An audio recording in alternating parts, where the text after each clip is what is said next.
मित्रों, आखिर मरते हुए दुर्योधन ने अपने काका विदुर से क्या कहा, जिसे सुन काका विदुर कांपता रहा। कुरुक्षेत्र की धरती थक चुकी थी। 18 दिनों तक जिसने रक्त पिया था वह अब मौन थी। टूटे रथों के पहिए धूल में ढंसे थे। बिखरे हुए अस्त्र ऐसे पड़े थे मानो स्वयं वीरता ने हथियार डाल दिए हों। हवा में अभी भी बारूद और रक्त की मिली जुली गंध थी और उस वीरान रणभूमि के मध्य एक शरीर अब भी जीवित था। वह था दुर्योधन।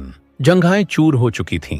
भीम का गदा प्रहार अपना काम कर चुका था। शरीर रक्त से लथपथ था, पर आंखों में अभी भी एक चिंगारी बची थी। वह चिंगारी क्रोध की थी या पछतावे की, वह स्वयं भी नहीं जानता था। दूर कहीं कौए कांव कांव कर रहे थे। आकाश में डूबता सूर्य लाल था, जैसे युद्ध अभी भी समाप्त नहीं हुआ हो। तभी किसी के स्थिर कदमों की आहट सुनाई दी। दुर्योधन ने भारी पलकें उठाईं। उसने सोचा, क्या यह कृष्ण है? क्या यह अर्जुन है? या फिर भीम अपने प्रहार का परिणाम देखने आया है? पर जो छवि सामने थी वह अलग थी। शांत चेहरा, गंभीर नेत्र, स्थिर चाल, वह थे विदुर। दुर्योधन के होठों पर हल्की व्यंग्य मुस्कान आई। तो तुम भी आ ही गए काका? क्या अब भी मुझे नीति सिखाने आए हो? विदुर उसके समीप बैठ गए। स्वर में न क्रोध था, न उपालंभ नहीं। दुर्योधन, आज मैं नीति नहीं, दर्पण लेकर आया हूँ। दर्पण। दुर्योधन हंसा। अब चेहरा देखने का समय बीत चुका है। विदुर ने धीमे कहा, चेहरा नहीं, आत्मा देखने का समय है। कुछ क्षण मौन रहा। दुर्योधन की सांसें भारी थीं। मुझे एक बात बताओ, उसने कठिनाई से कहा। यदि मैं ही अधर्मी था तो युद्ध में मेरे साथ खड़े योद्धा क्या थे? क्या कर्ण अधर्मी था? क्या मेरा मित्र होना अपराध था? क्या राज्य मांगना अधर्म था? विदुर ने उसे ध्यान से देखा। मित्रता अधर्म नहीं होती। दुर्योधन, पर मित्र को सत्य से दूर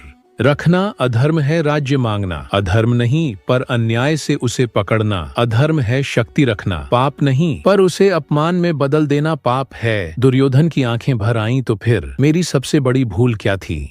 विदुर बोले, तू जानता था कि तू गलत है, फिर भी तू रुका नहीं। विदुर ने स्मरण कराया, क्या तुझे वह सभा याद है जहां तूने पांडवों को जुए में बुलाया था? दुर्योधन की पलकें कांपीं। वह दृश्य लौट आया। राजसभा, हंसी, चुनौती और धीरे धीरे सब कुछ दांव पर लगना। राज्य, भाई, स्वयं और अंत में द्रौपदी। विदुर का स्वर कठोर हुआ। जब द्रौपदी को सभा में घसीटा गया तू चुप क्यों रहा?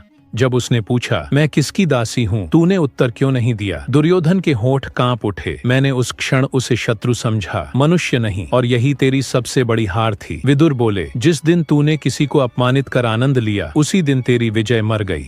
दुर्योधन ने धीमे कहा, पर कर्ण, उसने तो अंत तक मेरा साथ दिया। विदुर ने सिर हिलाया। कर्ण महान था, पर वह भी भीतर से जानता था कि यह युद्ध धर्म का नहीं, अहंकार का है। मित्र वह नहीं जो तुझे अंधे कुएं में धकेल दे। मित्र वह है जो तेरे क्रोध के सामने खड़ा हो जाए।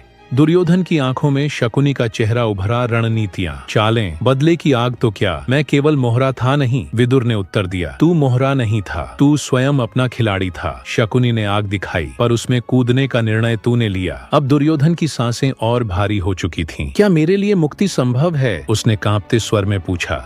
विदुर ने आकाश की ओर देखा। मुक्ति कर्म से नहीं, स्वीकार से शुरू होती है। यदि इस क्षण तू अपने अहंकार को छोड़ दे, यदि तू स्वीकार कर ले कि तेरा सबसे बड़ा शत्रु तू स्वयं था, तो तेरी आत्मा हल्की हो सकती है। दुर्योधन की आंख से एक आंसू गिरा। मैंने कभी स्वीकार करना सीखा ही नहीं, मैंने केवल जीतना सीखा, और यही कारण है, विदुर बोले, कि तू हार कर भी आज जीत सकता है।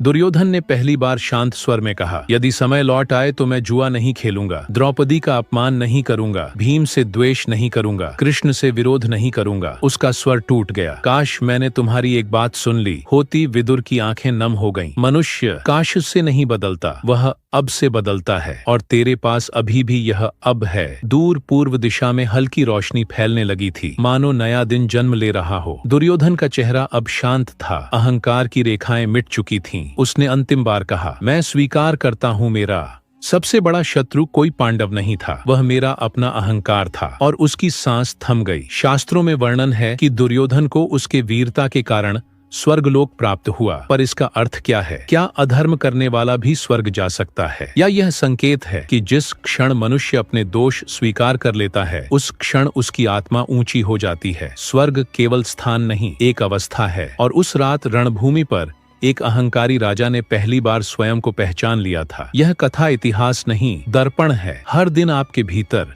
युद्ध होता है, धर्म बनाम अहंकार, सत्य बनाम स्वार्थ, क्षमा बनाम प्रतिशोध। जब आप जानते हुए भी गलत का साथ देते हैं, आपके भीतर का दुर्योधन मुस्कुराता है। जब आप स्वीकार करते हैं कि आपसे गलती हुई, आपके भीतर का विदुर जागता है। और याद रखिए, महाभारत का सबसे कठिन युद्ध बाहरी नहीं था। सबसे कठिन युद्ध वह था जो मनुष्य अपने भीतर हारता है। जीत हमेशा दूसरों को हराने से नहीं मिलती। कभी कभी सबसे बड़ी जीत होती है स्वयं को पहचान लेना। अगर इस कथा ने आपको एक क्षण के लिए भी सोचने पर मजबूर किया, तो समझिए आपके भीतर का युद्ध अभी समाप्त नहीं हुआ है और शायद आपका विदुर अभी भी आपको पुकार रहा है। तो मित्रों, क्या आप इस वीडियो के बारे में पहले से जानते थे या नहीं? कमेंट बॉक्स में जरूर बताएं और वीडियो को लाइक शेयर करके चैनल की ओर सब्सक्राइब जरूर कर ले। धन्यवाद।